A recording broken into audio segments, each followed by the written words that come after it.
যে দায়িত্ব আপনারা যেটা নিয়েছেন শিক্ষকদের খালি অক্ষর জ্ঞান অঙ্ক এগুলো শেখানোর জন্য না, তাদের মানবিকতা জাগ্রত করার জন্য, তাদের নৈতিকভাবে তারা যেন সুনাগরিক হতে পারে সেই ব্যাপারে তাদেরকে অবহিত করার জন্য, গড়ে তোলার জন্য, তাদের যে অন্তর্নিহিত যে সৃজনশীলতা রয়েছে সেই সৃজনশীলতাকে বিকাশ ঘটানোর জন্য, এবং যাতে ভবিষ্যতে তারা জাতিকে অনেকভাবে তারা ঋদ্ধ করতে পারে। এই দায়িত্বগুলো বিভিন্ন পর্যায়ে শিক্ষকরা আমরা এটা পালন করছি। রাজনীতি করতে চান অবশ্যই আপনারা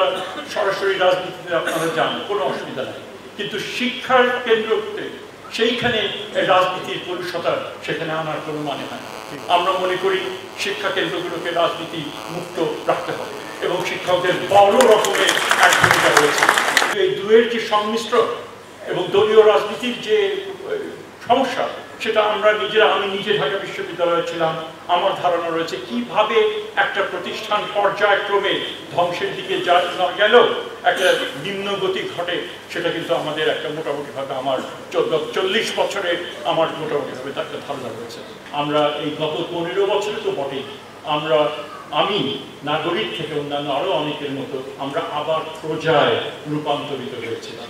এবং আমরা মোটামুটিভাবে ধরে নিয়েছিলাম আমাদের জীবন দশা আর জীবনে কোনোদিন আমরা নাগরিকত্বের যে স্বাদ সেটা আর কখনো আমরা ভোগ করতে পারবো।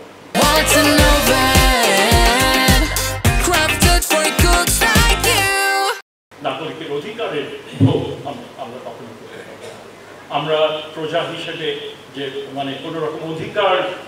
বিবর্জিত প্রজা হিসেবেই আমরা থাকবো, কিন্তু সেই আমাদের সেটাকে পুরোপুরিভাবে প্রত্যাখ্যান করে তরুণরা আমাদেরকে নতুন একটা বাংলাদেশ গড়ে তোলার একটা নেতৃত্ব তারা দিয়েছিল এবং পূর্বের যে রাজনৈতিক যে ধারাবাহিকতা সেই ধারাবাহিকতার মানে সেই উন্নয়নের সকলের যে কন্ট্রিবিউশন সেটাকে স্বীকার করেই আমি বলবো যে বড় রকমের একটা পরিবর্তনের মাধ্যমে আমরা এসে নতুন বাংলাদেশ আমরা আজকে গড়ে তোলবার দ্বিতীয়বারের সুযোগ পেয়েছি।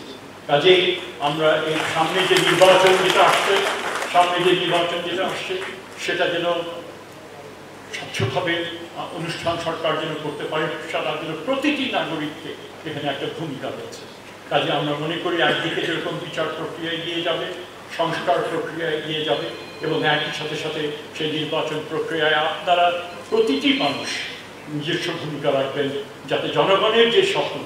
জনগণের যে আজকে আমাদের যে এই প্রজাতন্ত্র সেই প্রজাতন্ত্রকে আমরা যেন আমরা করতে পারি প্রতিষ্ঠা, সত্যিকার অর্থে জনগণের কল্যাণেই আমরা নতুনভাবে যেন ঢেলে সাজাতে পারি।